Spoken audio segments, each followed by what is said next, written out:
morning, good afternoon, good evening, whenever it is you tune into this. Let me get everything all sorted. My name's Candice. I'm a psychic intuitive, and I carry healing and activation codes as a source for conduit energy. If that doesn't mean anything to you, don't worry about it. It's going to mean what it needs to mean for whoever needs to hear it. What's interesting is I'm going through this phase of like, because when you're on here and you're doing this kind of stuff, you want people to take you seriously, right? So everything becomes serious. But this is, for me, a time of where I just need to play. So we're just going to play things out. This is your timeless reading for the week. Timeless in essence of maybe you're not going to actually watch it or even notice that it's up when I publish it, but maybe you'll get this a couple weeks from now. Who knows? It's meant to apply to whatever you need to apply it to. We're going to look at the theme. We're going to look at the purpose, the release, the exchange, the activation, the focus, the guidance, and the potential outcome. Very simple, but the cards are very interesting right now. So I don't know what we're going to get. Okay, let's see what our theme is. We've got the Divine Matrix and we have Birds of a Feather. Okay. We've got willing, release, and great and full on the bottom, okay? We're still in a transitionary period. You might still be transitioning one way or another in whatever capacity you're transitioning, okay? 44 is a number of destined growth, but I love that we have the Divine Matrix for almost like a counteractive measure for the matrix that we are all untethering from in the splitting of the worlds, if you will. We've got Birds of a Feather, so we have balance and change, okay, through knowledge, connecting with the right people, but also kind of still being enmeshed with people that aren't necessarily in alignment energetically. It just is what it is. There's nothing for you to worry about with this. Everything is spiraling according to plan. Such a weird thing to say. We have stability amplified by empowerment here. You can be empowered even if it doesn't quite feel like it. I feel like, even for me personally, I would always worry like, well, why isn't blah, blah, blah, blah, blah, blah, blah, blah, blah. And, why are we stuck here or whatever? And I'm kind of surrendering a little bit better to that personally. I don't know where you guys are at, but so I'm just going to share my stories with it. I'm just realizing that there's so much that we just can't control. And even sometimes we can't control how we feel physically, emotionally, mentally. We can do the best that we can, and that's all that we can ask of ourselves. But it just feels like there's something that's kind of just been accepted. We've just, I don't know if it's a collective thing, or if you guys are feeling that way. There's just an acceptance of like, okay, it is what it is. What do I do with myself kind of a deal. There's some people that are feeling, where they woke up in the morning and they were like, hey, what can I do today? I'm excited to get up and do stuff today, or having some kind of purpose, or, because this transitionary period has been a long spiel, and there have been little drops of this and that kind of pique your interest. But, I don't know. It's just, and the way that I feel we shift between timelines in the span of a day, like low, high, medium, like it's everything's such a whirling dervish. But I also have noticed for myself personally, the desire to move my body, even if I'm just taking a slow walk in my neighborhood, like just getting out and move. And fortunately, the weather's been beautiful, and I'm deeply grateful for it to provide that. But we're all part of a tapestry weaving our dreams, okay? And I gotta tell you, the way that there are so many people on there talking about how you manifest, and how if reality hasn't bent to your will, then you don't want it as bad as you think you do, and all these things that just mess with us mentally. That's the tethering to things that if you are listening to someone that makes you feel like crap about yourself, or makes you feel like you've done something wrong, or you haven't done all the right things, absolutely not. That is their truth. They get to have that. They get to live into that. But this whole I'm not going to get too much into, I want to lean into this. Okay. What is the whole purpose of this reading? Understanding this divine matrix, birds of a feather, the weaving the tapestry of life, the tapestry of the experience that we're having. Okay. What do we got here? Okay. So we have the sun. Even though these came out first, I'm going to kind of leave two of them for and then we have the Four of Wands. Okay. The point of this reading, let me do it this way, is to help us understand that we are achieving a great milestone at this time to come back into ourselves and truly be ourselves. The sun is a sense of belonging. Like we've got the 10 of Cups, we've got the Page of Cups. Sometimes when we think we know, that's kind of where the trap is. We get stuck in the space of thinking we have to know, and it gives us a sense of exclusion, being excluded from life, excluded from experiences. But this Four of Wands is an element of completion, coming back into ourselves. The cycle is over. The cycle is done. Right? We go through this. We go through this every year to some degree. It feels more anchored right now. I just want to say that. But I feel like the whole purpose of this reading is to help us understand that even though things are not fully solid yet, they are solid. It's our mind. Our mind is coming back to a sense of belonging and ease. Okay. What are we being asked to release? Yeah. This is the Four of Cups is, yeah. We have patience, the patience card, but this also feels like a judgmental card. So looking around at life, being disenchanted with life, trying to analyze life to make sense of it, because that's what brings the disenchantment. Trying to analyze everything to find certainty, that's what brings us out of that space of acceptance. There's something, and I know that's difficult. I can honestly tell you, like, I'm noticing where my mind goes, and I'm like, okay, does this actually feel good? Is it giving me the answers that I feel I need right now? Is it giving me the information that's going to make me feel better? Most times it doesn't, because the mind can only access old information. And unless something new comes in, there's no way of being able to expand into what's actually and understand what's happening with any kind of certainty right now, because we're still integrating so much information and energy. And the mind's going to think to the past, because that's where it felt certain before, and that's where it embodied previous energy and information. But we can't use the past to actually make sense of what's happening right now. It creates a disenchantment, it creates a disillusionment with life. And there's nothing wrong with it. If you do this, there's no shame in it. You just get to have the awareness of being like, okay, do these thoughts or does this solution that my brain is coming up with actually make me feel good about where I'm at? Because if it doesn't, it's not conducive to what you're experiencing, okay? And it doesn't mean you have to be okay with things. Like, there's obviously a reason your brain is looking for a solution, because you're not okay with things, and maybe it's just addressing that you're not okay with things and leaning into that. Whew.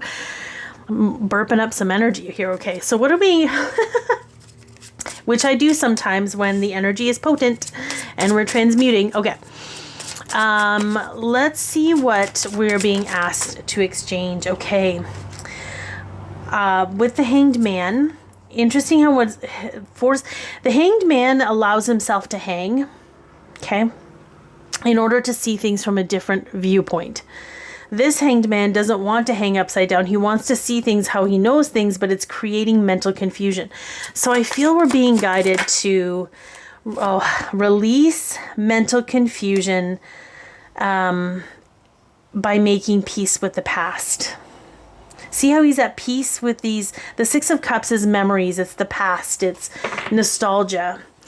But if the brain is going to the past to try and make sense of things, okay, if we make peace with the past, we're not going to look there for new information. We're going to actually allow ourselves to release it. It's only through the past lens how we've handled things in the past, what we've known in the past, that we have mental confusion. If you imagine you're going to a new country and you've never been there before and you've never heard anything about it, you would just be curious. You would just be open to whatever it is you're experiencing and wanting to understand or wanting to learn about. But if you heard from other people about this country, you're going to blanket it with that filter. Or if you've been there before, you're going to use that filter of the experience you had before in exploring it now. But the country has changed. So this is really about letting go of what you think you know so that you can be open to learning. We've never been here before. And I know we hear that. We say that. We feel the resonance of that being said. But behaviorally, I say we have to, but behaviorally, we could actually be embodying that and being like, okay, if I've never been here before, how could I possibly come to a conclusion about what's going on in my life or what's going on in this collective shift or whatever it is, right? There's something here that's allowing us to come out of that, making peace with the past. We don't have the map. We have a map for reality, but it's an old map. There are new pathways that aren't on this map. So imagine, with Google Maps, but somebody has built a new road and it's not on Google Maps. We're not going to use Google Maps to navigate that road. We're going to map out the road ourselves by walking that road and having the experiences down that road. But it's so easy. It's so easy to label things and compartmentalize things and use things from the past to actually try and make sense of what's happening. But the problem is that creates more confusion and more disenchantment. So we almost have to be a little patient with letting things reveal themselves. I know I sound like a broken record with that lately, but okay. What is being activated for those who are connected to this reading or watching this reading? Okay, what's being activated? Or even as a collective, we've got the 9 of Cups. What do you truly desire? Okay. And here, okay, so I'm going to lean into this. This is activating your wish fulfillment. This is activating any kind of collaboration you need to achieve that. This is activating emotional solidarity and feeling a strong sense of connection with whatever it is you're wishing for, because there's a reason we're wishing for it, and it's not to get out of dodge. It's not to avoid. Our hearts have been calling for something. It's been calling for something for a very long time. It doesn't matter if it's a relationship, if it's a job, if it's a relocation, it doesn't matter what it is. You did not create the desire from a place of fear. The desire came to you because it's already yours in some way. It's just that the brain doesn't know how to understand that or map it out. What I love about this is, making decisions out of love, okay? Getting over the emotional confusion of things. I want to talk a little bit because a lot of the manifestation coaches out there, they want to make you feel like you don't want this bad enough or you want it too much. Like you can never do the right thing because if you don't have it, you're to blame. That is such baloney. There is such a thing as divine timing. And we cannot force divine timing in the timeline that we're in right now. It just, at some point, we're going to be able to actually lean into quantum leaps and do whatever that is to traverse whatever we need to traverse. But right now, it's just not possible, okay? So you have to have faith that this came to you because it's already yours to some degree. It doesn't matter what language you use. I'm somebody that is very self-aware. And I know that it's actually part of my wounding. Sometimes it's a gift. Sometimes it creates an over leverage of responsibility for me. So I'm constantly being like, well, maybe I don't really want it as much as I want it. And that's not true, but it gets into my head. And then I got to and then I got to move the mental energy out and come back to feeling that centeredness I have with whatever it is I'm desiring, whatever it is that's actually working out for me. There's a lot that has to be cleared, and we're connected to all kinds of people and all kinds of levels of consciousness, and we're all in this together. Even though personally, I'll give you an analogy. I don't like it. I want to say I hate it, but I don't hate it either. I just don't like it. Imagine you're like, you have those like kindergarten classes and they're on these like kitty leashes, and you're tethered to these people who are, that if you just get through this period, at the end of your walk, you get to have snacks, okay? But you got all these other kids that don't really understand the whole, like, they don't understand what's going on. So they're getting distracted by all this chaos, and you're kind of stuck waiting for them, like, to figure it out. It feels a lot like that. It's not going to be like that forever. And I think the next couple of months, we're going to see a really big separation, and not from a place of all of a sudden these people, family members, maybe friends, it's not like they're not going to be in your life, but you're no longer going to be tethered to their circumstances and whatever path they're on. For some reason, we all got grouped together as if we have this one path, as if we have this one goal, but it's not like that. There was a distortion or separation in the coexistence of things, and we couldn't just coexist on our path. Like, it was just something is shifting with that. I haven't been able to fully map it out. So if that doesn't resonate, don't sweat it. It's not something that we have control over. It's something that is happening for us. There are greater powers at be in the, I want to say, like, in the higher realms of energy, of frequency, of dimensions that are assisting us at this time with the things that our human selves aren't capable of in this physical reality. But it's anyway. So just honor that you're being activated with the emotional strength to hold space for the dreams and wishes that you have. Okay. Now, what are you being guided to focus on? Okay. What are you being guided? Okay. So we have, I love this. The Queen of Pentacles. And the 9, like, this couldn't be more beautiful if you asked me. Like, oh my gosh, yes, okay. Letting things die off in order to align with your happiness, because the happiness exists in us. The love exists. We are love. We are joy. It's just that things weigh us down. Innocently, we get involved with things. We get involved with people, experiences that weigh us down and separate us from ourselves. That is not but we are always it, okay? The Queen of Pentacles is someone who tends her own garden. She meets her own needs, so you can focus on making sure that your needs are met. You need to have a nap in the middle of the afternoon, have a nap in the middle of the afternoon. You need to, tidy your house. You need to binge watch a TV show because it makes you feel good right now. Do that.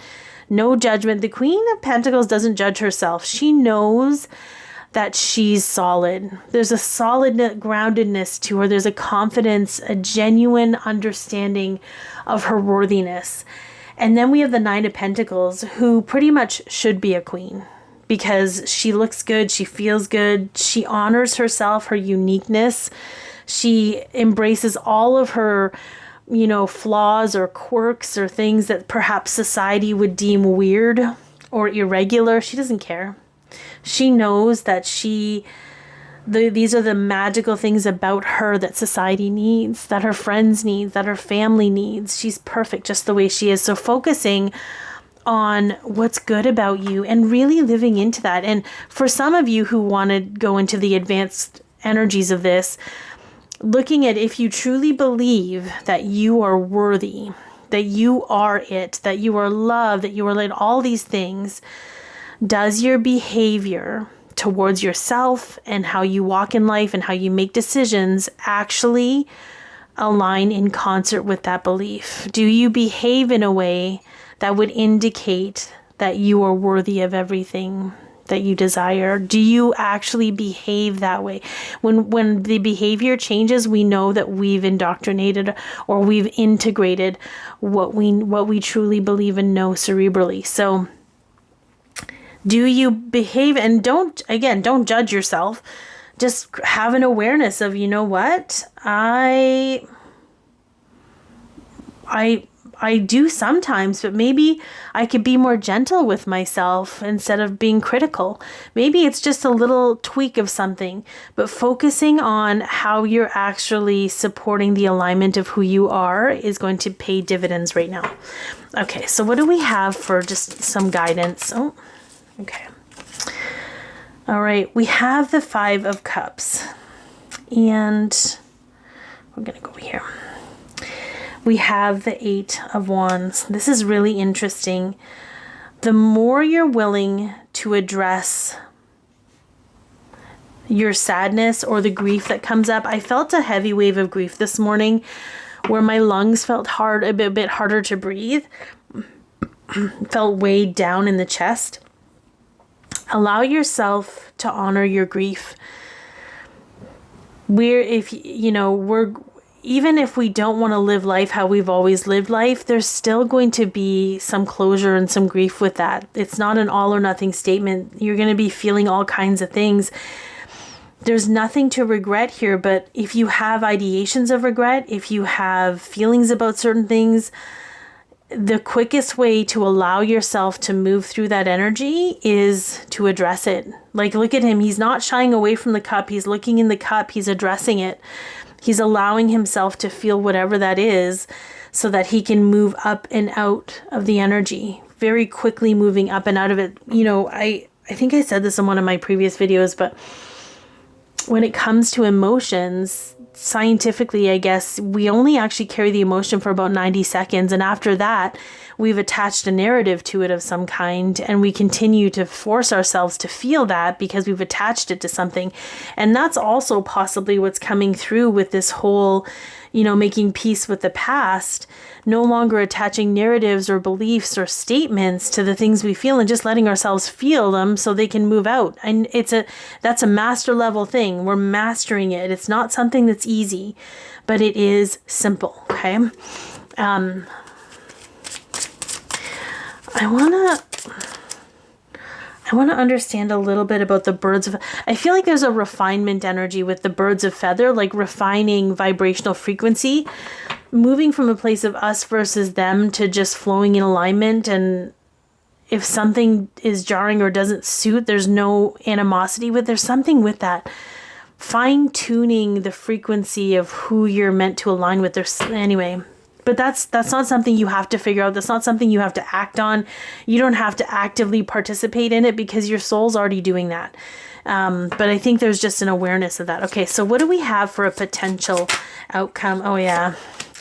We've got the World, baby.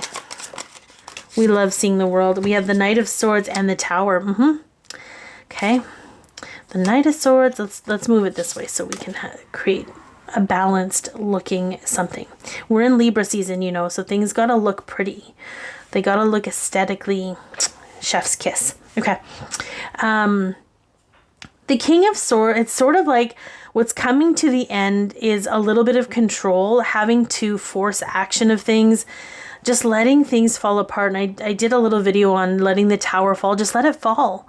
Because anything that's actually built on solid foundation, which is hard sometimes, you guys, sometimes it's hard to witness what was not as strongly foundational as you thought it was. But letting the death and rebirth process do its thing. If you feel inspired to act on something, do that. This is not an all or nothing statement. And I'm honestly not here to tell you what to do. I'm just giving you the vibration of the message so that you can do whatever you want with it. This is your journey.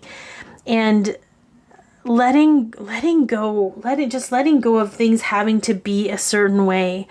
Maybe that's even just letting yourself pivot day to day to day.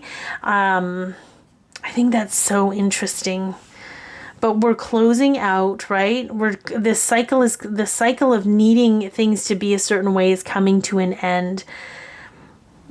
And the Tower card, the Death card, which is on the bottom, by the way, is needed for this time, because we will continue to hold on to things that no longer serve us unless they're no longer available for us to entertain in a lot of ways, because it's not so easy to just walk away from things that don't serve.